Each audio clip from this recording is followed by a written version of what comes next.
ನಾವು ಹಂಗೆ ತಿರ್ಗಾಡ್ಕೊತ ಬಂದೀವಿ. ಮುಂದೆ ಬಂದ ಹಸು ಆಗಿತ್ತಂತ ಹೇಳಿ ವಿದ್ಯಾರ್ಥಿ ಭವನಕ್ಕೆ ಹೋಗ್ಬೇಕಂತೇಳಿ ಬಂದೀವಿ. ಇಲ್ಲಿ ನೋಡ್ರಿ ಬರೋಕಣ್ಣ ಎಷ್ಟು ರಶ್ ಆಗಿತ್ತು. ನಮಗೆ ಇದ್ರಾಗ ಪಾಳೆ ಸಿಗ್ತಿಲ್ಲ ಅಂತೇಳಿ ಡೌಟ್ ಇತ್ತು.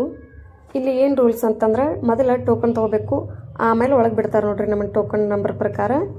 ಇದು ಸಿನ್ಸ್ 1943 ಅವಾಗ ಸ್ಟಾರ್ಟ್ ಆಗಿದ್ದು ನೋಡ್ರಿ ಇದು ಹೋಟೆಲ್. ಇವತ್ತಿಗೂ ಭಾರಿ ಫೇಮಸ್ ಹೋಟೆಲ್. ಹಳಿ ಪಂಚಾಂಗ ನೋಡ್ರಿ, ಇಲ್ಲೆಲ್ಲ ಫೋಟೋಸ್ ಮತ್ತು ಕವಿಗಳದ್ದು ಎಲ್ಲ ಫೋಟೋಸ್ ಹಾಕಿದ್ರು. ಅವನ್ನೆಲ್ಲ ನೋಡಿ ಭಾರಿ ಖುಷಿ ಅನ್ಸಾಕ್ತಿತ್ತು. ನಾವು ಫಸ್ಟಾಗಿ ವಡಾ ಮತ್ತು ಕೇಸರಿ ಬಾತ್ ತೊಗೊಂಡ್ವಿ.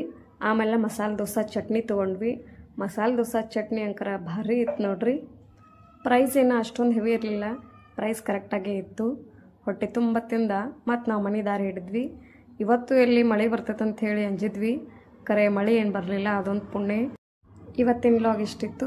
ಈ ವಿಡಿಯೋ ನಿಮ್ಗೆ ಇಷ್ಟ ಆಗಿತ್ತಂದ್ರೆ ಲೈಕ್ ಮಾಡಿರಿ, ಶೇರ್ ಮಾಡಿರಿ, ಸಬ್ಸ್ಕ್ರೈಬ್ ಮಾಡ್ಕೋರಿ. Thank you.